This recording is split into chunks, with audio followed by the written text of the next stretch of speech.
day started like any other.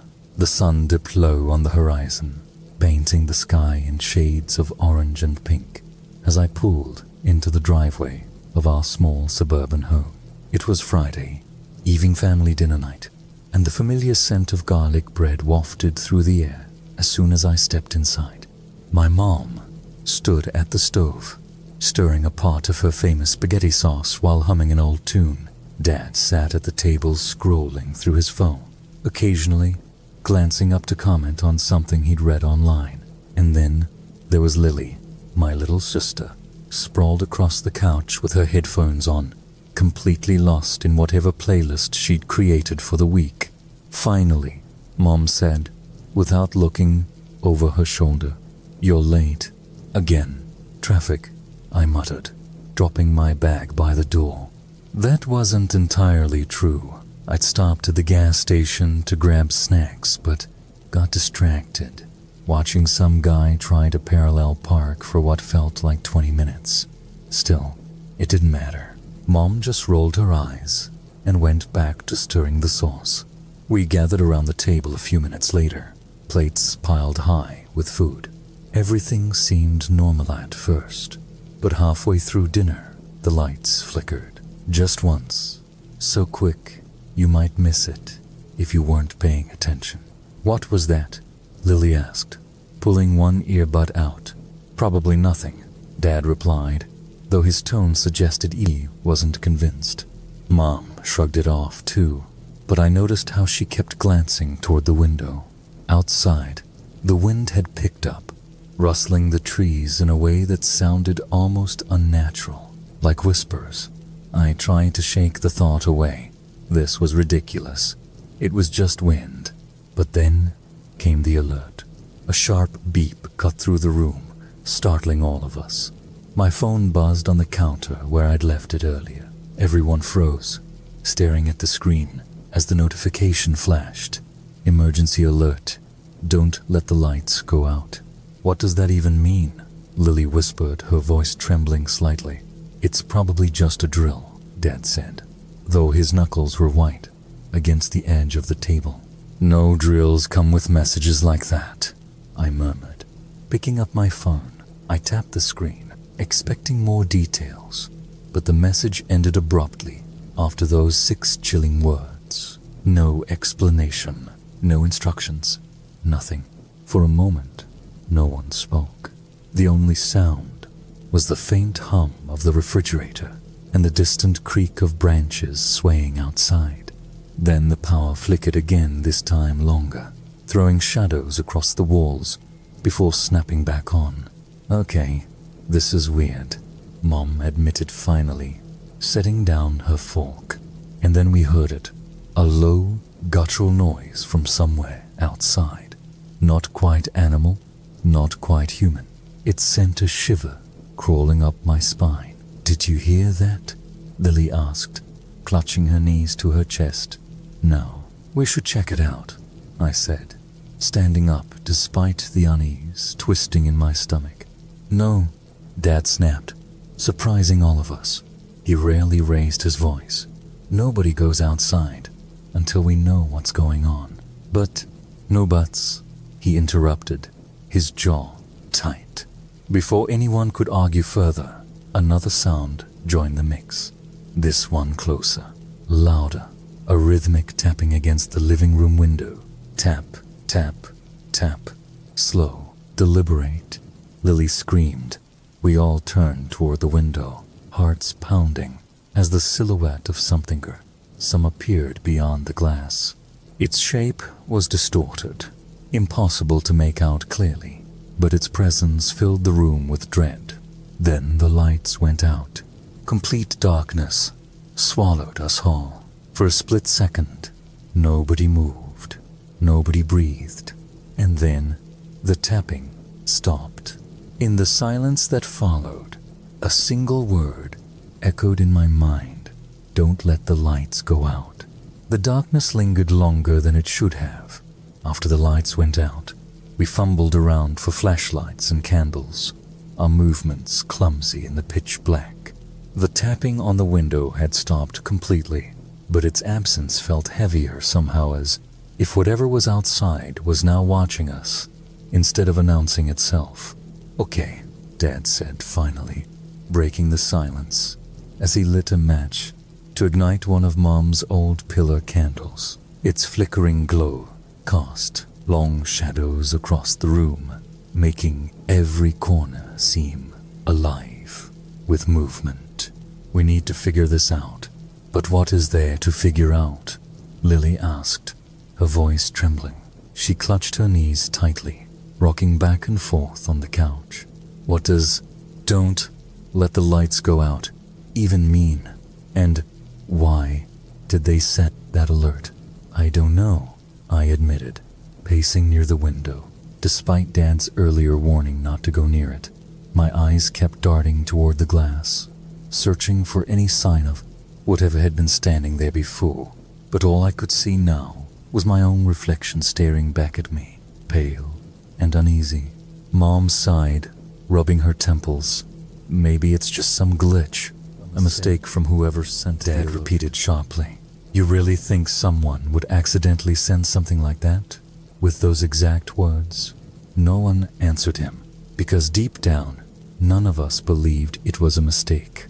Then came the first real sign that something wasn't right. It started with my phone. When I picked it up again, hoping for more information or maybe just reassurance, it began behaving strangely. The screen flickered erratically, cycling through random apps without me touching it. Text messages appeared, though no one had sent them. They were garbled strings of letters and numbers, meaningless at first glance. But then one message stood out. "Stay inside. Don't look outside." "What the hell is going wrong with your phone?" Lily demanded, leaning over my shoulder. Her breath hitched when she saw the message. "I didn't do anything," I snapped defensively, trying to turn the device off, but it wouldn't respond. Instead, the screen went completely black and then displayed an image. It was grainy and distorted, almost like static, but unmistakably showing the exterior of our house. From the angle, it looked like it had been taken from directly outside our living room window. And in the frame, barely visible, was a shadowy standing unnaturally still. I dropped the phone onto the floor with a gasp. Everyone froze, staring at the cracked screen where the image remained frozen. That's impossible," Mom whispered, shaking her head. How is it doing that?" "It's not doing anything," Dad insisted firmly, though his voice betrayed his unease. "Phones can malfunction. We're letting this scare us into thinking." Before he could finish, another sound cut through the tension.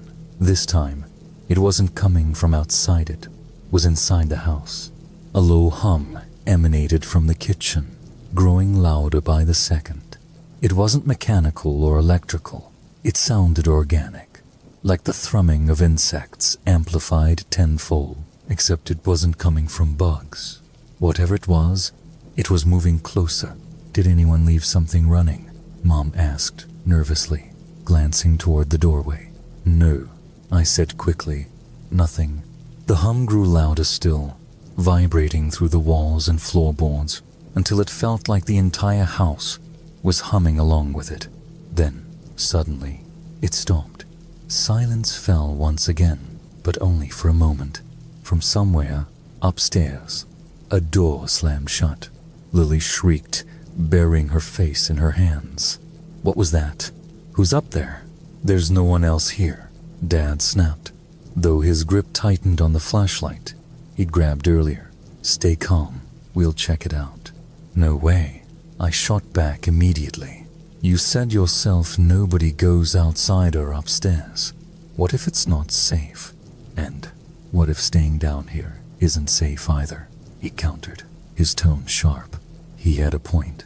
As much as I wanted to argue, sitting in the dark, waiting for whatever was happening to escalate further, didn't feel like a better option. Reluctantly, I nodded. "Fine, but we stick together." We moved cautiously toward the staircase, each step creaking underfoot. The candlelight barely illuminated the narrow hallway leading to the stairs, casting jagged shadows that danced eerily along the walls. Every instinct screamed at me to turn back, to stay in the relative safety of the living room, but curiosity and fear of what might happen if we ignored the noise kept us moving forward. When we reached the top landing, the air felt colder, heavier, like it was pressing down on us. "Which room?" Mom whispered, her voice barely audible. "The guest bedroom," I replied, pointing toward the closed door at the end of the hall. That was where the slam had come from. Dad took the lead, gripping the flashlight like a weapon. Slowly, he pushed the door open. Inside, everything seemed normal at first. The bed was neatly made, the curtains drawn tight. Nothing appeared out of place until we noticed the writing on the wall, scrawled in thick, uneven strokes of what looked like charcoal ash were 3 chilling words. "They know you're here." For a split second, nobody spoke, nobody breathed. Then Lily broke the silence with a whimper. "Who's they?" Before anyone could answer, the floor beneath us groaned loudly. Not the usual settling noise of an old house, but a deliberate, ominous shift, like something below us was shifting too. And then the power surged back on. Every light in the house blazed to life simultaneously, flooding the room with harsh brightness. For a brief moment, relief washed over us, but it didn't last, because standing in the middle of the hallway behind us, silhouetted against the glare of the overhead bulb, was the same figure we'd seen outside. Only this time, the hallway didn't move. It just stood there, its silhouette darker than the shadows around it, as if it were absorbing all the light from the bulbs overhead. None of us dared to breathe. My heart pounded so loudly I was sure everyone could hear it. "Who? What is that?" Lily whispered, voice cracking under the weight of fear. "I don't know," Dad muttered, his flashlight beam trembling slightly as he pointed it toward the figure. "But we're not sticking around to find out." He turned abruptly, ushering us back down the stairs with sharp, urgent gestures. Mom grabbed Lily's hand, pulling her along, while I followed close behind, glancing over my shoulder every few seconds. The figure hadn't moved, but somehow it felt closer now. We made it back to the living room, barricading ourselves behind the couch and using chairs to block the doorway. It wasn't much, but it gave us a false sense of security, a fragile barrier between us and whatever was upstairs. "What do we do now?" Mom asked, her voice shaking. She clutched the candle tightly, its flame flickering erratically despite the lack of wind. "We need answers," I said firmly, though inside I felt anything but confident. "That thing, whatever it is, it knows we're here. And those messages on my phone, the writing on the wall, they weren't random. Someone or some things targeting us." Dad nodded slowly, his jaw clenched. "Then we start looking for clues. Anything unusual, anything that might explain why this is happening." It sounded simple enough, but nothing about this night had been simple. Every corner of the house seemed to hold some new horror waiting to reveal itself. We split up cautiously, staying within shouting distance of each other.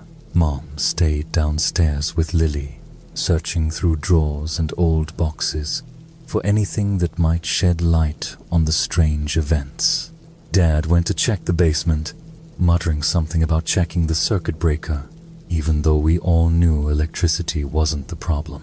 That left me to search the study, a small room filled with dusty books and forgotten trinkets.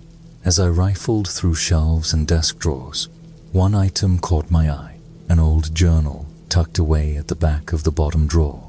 Its leather cover was cracked and faded, but when I opened it, the pages inside were surprisingly intact.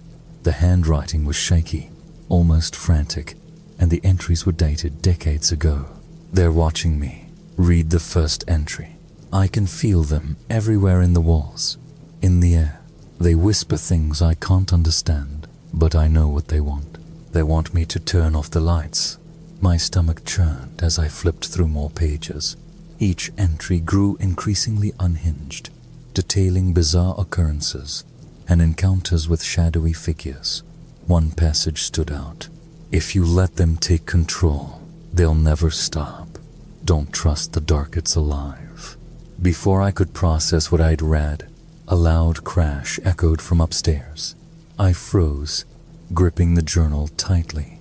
"Dad?" I called out hesitantly. No response. Another crash followed, louder this time, accompanied by the unmistakable sound of footsteps, slow, deliberate, and far too heavy to belong to any human. "Mom, Lily," I shouted, rushing back into the living room. They were huddled together near the fireplace, their faces pale with terror. "Did you hear that?" Mom asked, her voice barely above a whisper. "It's upstairs," I said quickly. "We have to get Dad." Without waiting for agreement, I bolted toward the staircase, ignoring the protests behind me. Whatever was happening, I couldn't leave him alone. The hallway upstairs was darker than before, the lights dimming intermittently, like they were struggling to stay on. I called out again, louder this time. "Dad, where are you?" A faint groan came from the direction of the basement door, heart racing. I pushed it open and descended the creaky wooden steps. The air grew colder with each step until my breath formed visible clouds in front of me. At the bottom, I found Dad sprawled on the floor, clutching his side. His flashlight lay shattered nearby, casting jagged beams of light across the damp concrete walls. "What happened?" I demanded, kneeling beside him. "It came after me," he gasped, wincing as he tried to sit up. Out of nowhere it knocked me down. "I think it's still here." As if on cue, the temperature plummeted further, and the hum returned the same low, vibrating noise we'd heard earlier. This time, however, it was louder, almost deafening. "Get up," I urged, helping him to his feet. "We need to get out of here." But as we turned to leave, the basement door slammed shut with a resounding bang. "No," Dad whispered, panic creeping into his voice. I yanked at the handle, but it wouldn't budge. Behind us, the hum morphed into a series of guttural growls, growing closer with each passing second. Shadows danced wildly along the walls, twisting and contorting into impossible source of the noise. It emerged from the darkness, its form shifting constantly like smoke given life. Eyes glowed red within its swirling mass, locking onto us with predatory intent. "Stay back," Dad yelled, grabbing a metal pipe from a nearby workbench. He swung wildly at the creature, but the weapon passed right through it as if hitting nothing. The thing laughed a sound that sent shivers down my spine and lunged forward. Somehow, we managed to escape. Whether it was sheer luck or desperation driving us, we stumbled back upstairs and reunited with Mom and Lily. But the ordeal had taken its toll. Lily sobbed uncontrollably, clinging to Mom like she was afraid to let go. Even Dad, usually stoic and unshakable, looked shaken to his core. "This isn't real," Mom murmured, rocking Lily gently. "This can't be real." "It is," I said quietly, holding up the journal. "And it's been happening for years. Whoever lived here before us, they knew, they warned us." For a moment, no one spoke. Then Lily raised her head, tears streaming down her face. "What does it want?" I hesitated, flipping through the journal again. One final entry answered her question. "It feeds on fear, on darkness. If you let it win, it will consume everything." Just as the words sank in, the lights flickered violently once more. When they stabilized, another message appeared, scrawled across the living room wall, written in the same ash-like substance as before. "Turn off the lights, or they will." The threat was clear and unavoidable. The message on the wall burned itself into my mind. "Turn off the lights, or they will." It wasn't a request, it was a demand, a threat. Whatever this thing was, it wanted control, and we were running out of time to stop it. "We can't just sit here," I said finally, breaking the suffocating silence. that had settled over the room. My voice trembled, but determination pushed me forward.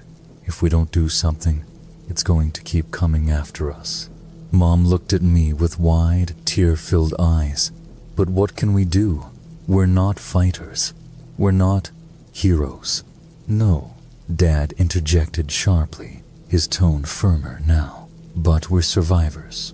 That's enough for now. He grabbed the journal from my hands and flipped through its pages again, searching for answers. Meanwhile, Lily clung to Mom, her small frame shaking uncontrollably. The fear in her eyes mirrored what I felt inside, a mix of terror and helplessness, but I couldn't let it consume me. Not yet. Here, Dad muttered suddenly, pointing to an entry near the back of the journal.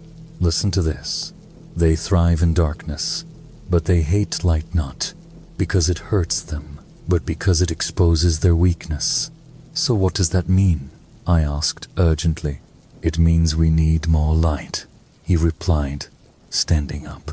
Brighter, stronger, enough to push them back, maybe even destroy them. We scrambled around the house, gathering every source of illumination we could find.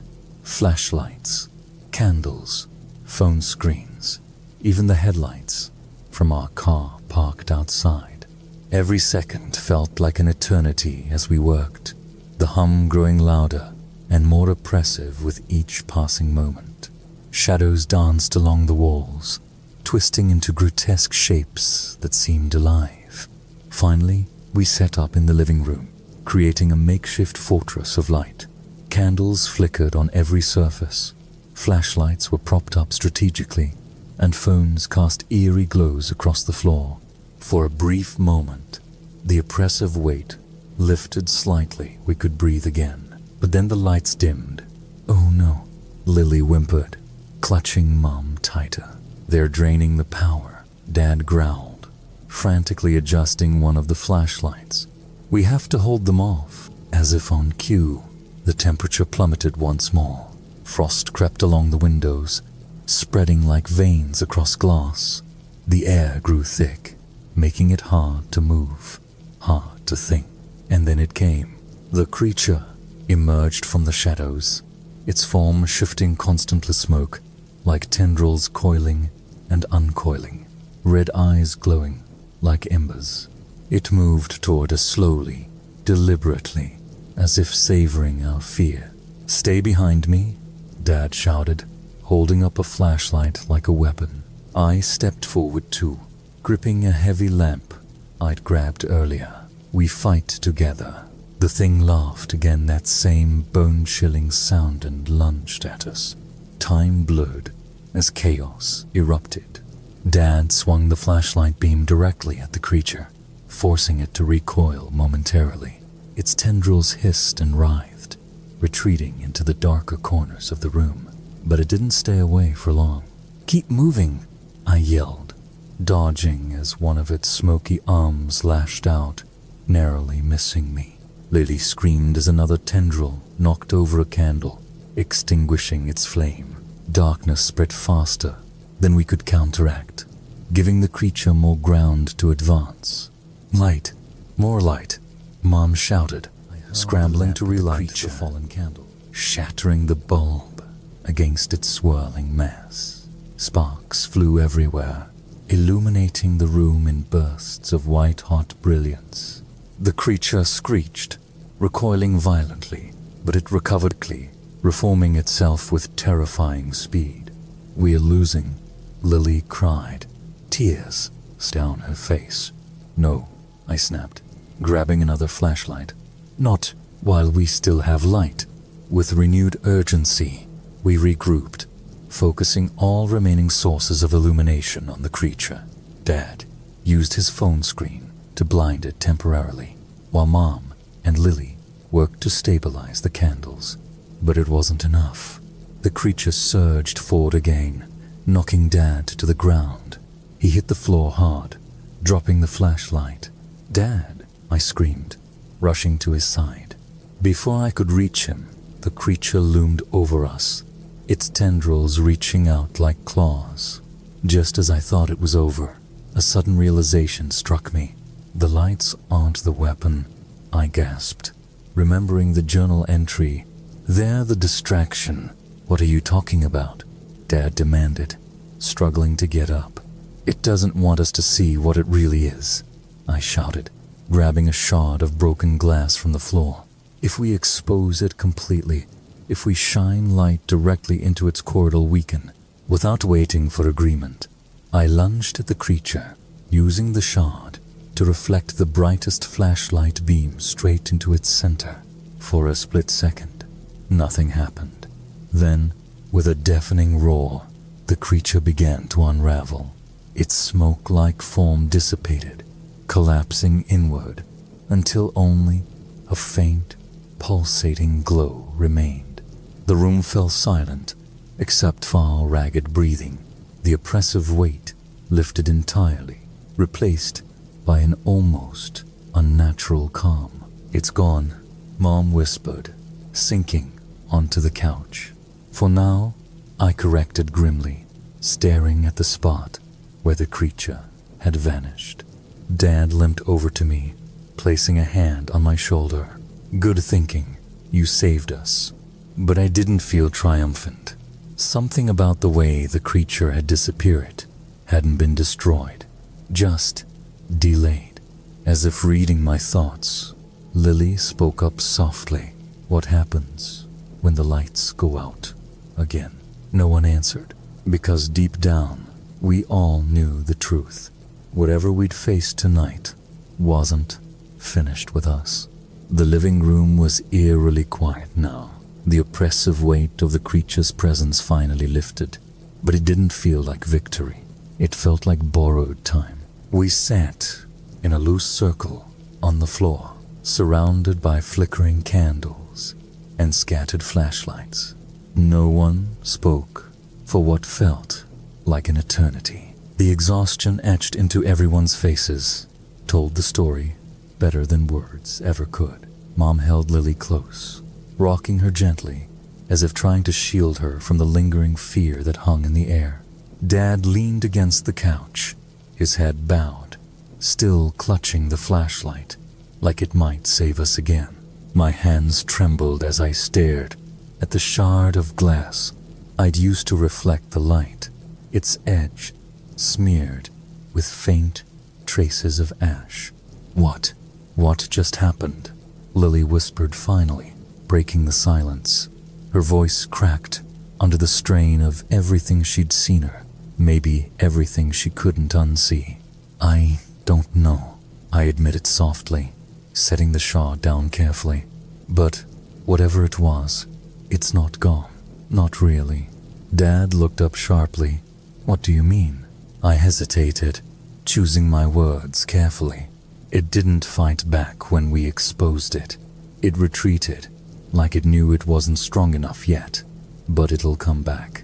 Mom let out a shaky breath, tightening her grip on Lily. So this isn't over? No, I said firmly. This is far from over. The toll of the night was written all over us. Physically, we were battered bruises forming where the creature had lashed out, cuts and scrapes from scram around in the dark. But emotionally, we were shattered. Lily kept glancing toward the windows, flinching at every creak or groan of the house settling. Even Mom, usually so composed, jumped when the wind rattled the glass. It's okay, Dad murmured, though his voice lacked conviction. We're safe. For now. For now, I echoed bitterly. Safe wasn't a word I trusted anymore. I stood up abruptly, pacing toward the window. Outside, the world seemed unchanged. The same suburban street, the same quiet houses, but something about it felt wrong. The shadows between the streetlights stretched longer than they should have. Darker, too. And there, standing at the edge of our driveway, was a figure. Guys, I said hoarsely, freezing mid-step. Everyone turned to look. For a moment, no one moved. Then Dad got to his feet, grabbing the flashlight again. Stay here, he ordered, moving toward the door. "No," Mom shouted, panic rising in her voice. "You can't go out there." "He's right," I said quickly, stepping in front of him. "Whatever's out there, we can't face it alone. Not without more light. Not without knowing how to stop it." Then nodded reluctantly. He stepped back, but his jaw remained clenched, frustration simmering beneath the surface. As the hours dragged on, reality began to sink in. This wasn't some random attack. It was personal. The journal entries had mentioned someone of family who had lived here before us. Someone who had tried to warn future occupants about the darkness that lurked within these walls. "Why us?" Lily asked suddenly, her voice trembling. "Why did it pick us?" I shook my head, flipping through the journal again. There were no answers, only more questions. One passage caught my eye, scribbled hastily near the end. "They feed on fear, but they need permission. Don't let them in. Don't invite them." My stomach churned. Permission? Had we unknowingly invited this thing into our home, or had it been waiting for us all along? "We need to leave," Mom said suddenly, her voice firm despite the tears streaming down her face. "We can't stay here, not after tonight." "And go where?" Dad countered sharply. "If it followed us here, it'll follow us anywhere." "He's right," I agreed quietly. "Running won't fix this. We have to understand what we're dealing with. Otherwise," I trailed off, unable to finish the thought. By morning, the house was bathed in sunlight, the events of the previous night feeling almost surreal. Almost. But as we packed essentials into the car, preparing to leave temporarily, I noticed something new scrawled across the bathroom mirror. Written in the same ash-like substance as before were two chilling words. "See you soon." I stared at the message, my heart pounding. When I turned back to the others, they were already heading outside, oblivious to what I'd found. For a moment, I considered telling them, but what would it change? Instead, I grabbed my phone, snapping a picture of the message before wiping it away. As we drove off, leaving the house behind at least for now, I couldn't shake the feeling that we were being watched. And deep down, I knew the truth. The lights might be on now, but the darkness was still alive, waiting.